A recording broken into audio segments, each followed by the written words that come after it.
Egypt की एक site पर आर्कियोलॉजिस्ट को 100 से भी ज्यादा ऐसी ममी मिली जो इंसानों की नहीं बल्कि क्रोकोडाइल की थी।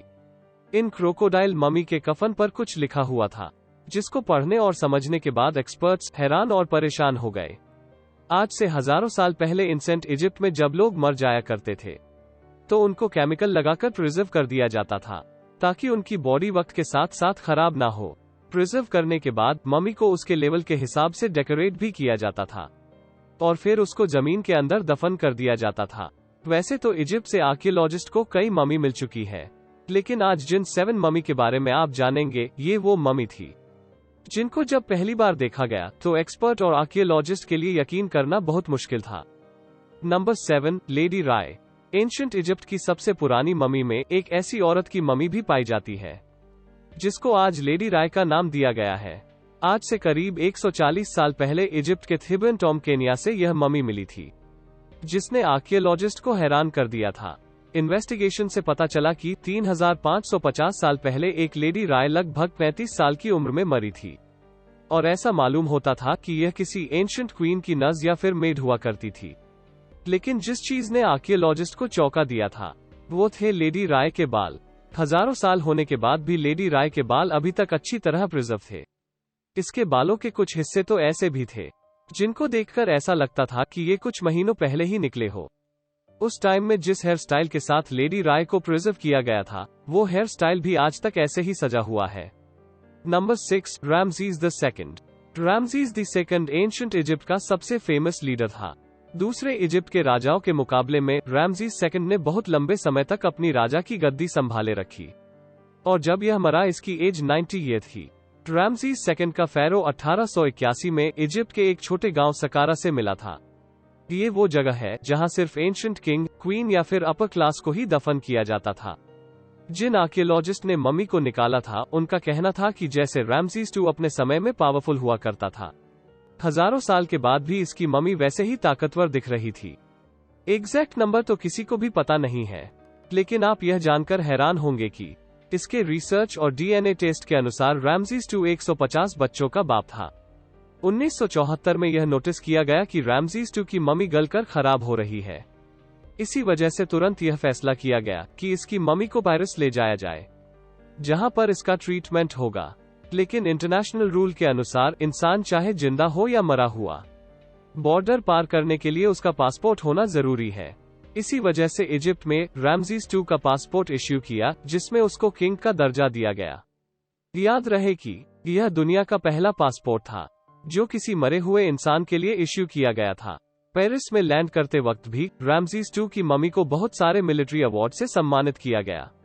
नंबर 5, टूटनखामोन या किंग टट। इस फेरो को मिलने से न सिर्फ इसको ढूंढने वाले हैरान थे, बल्कि टूटनखामोन की मम्मी ने पूरी दुनिया के आर्कियोलॉजिस्ट को हैरान कर दिया था।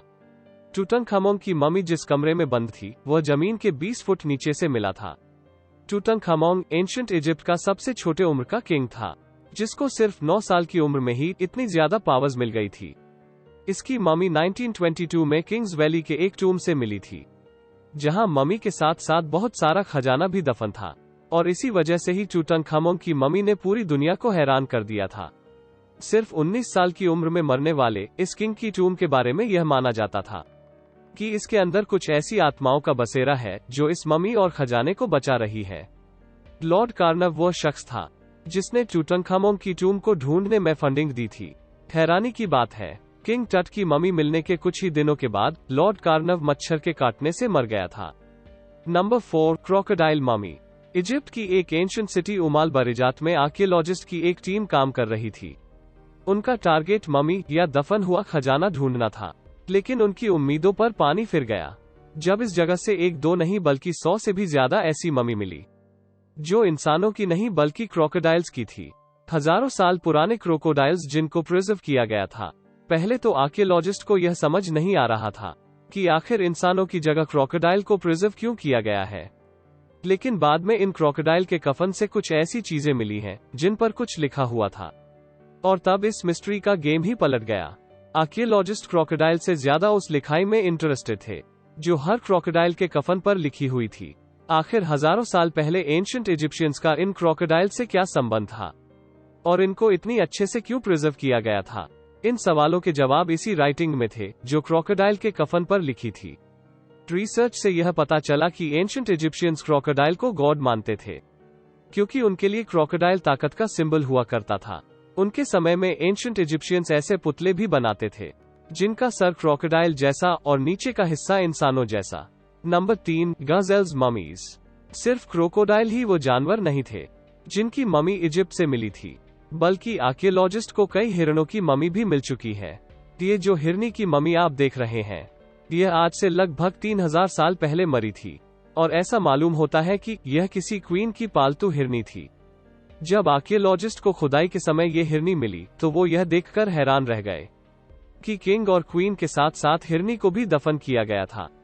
जो तरीका किंग और क्वीन इनको प्रिजर्व करने में इस्तेमाल होता था, इस हिरनी को भी उसी तरीके के साथ प्रिजर्व करके कफन में डाला गया था। Number 2, mud mummy.